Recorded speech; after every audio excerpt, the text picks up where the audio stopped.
بسم اللہ الحمدللہ والصلاة والسلام علی رسول اللہ۔ اللہ رب العزت کا خوف کیا ہے؟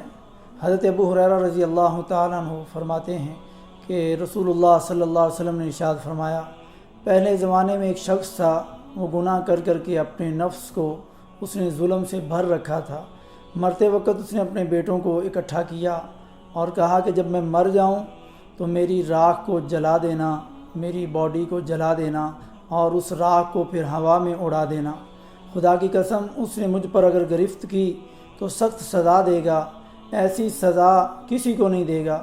جب وہ مر گیا تو اس کے بیٹوں نے ایسا ہی کیا، اس کی وصیت پر عمل کیا۔ اللہ تعالیٰ نے زمین کو حکم دیا کہ جو کچھ تجھ میں ہے اس کو جمع کر دے۔ زمین نے جمع کر دیا، وہ شخص زندہ تیار ہو گیا۔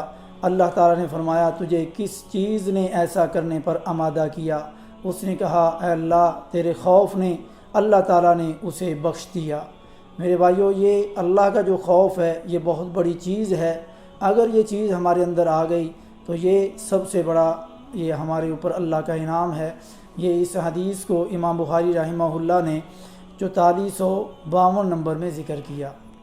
وباللہ توفیق۔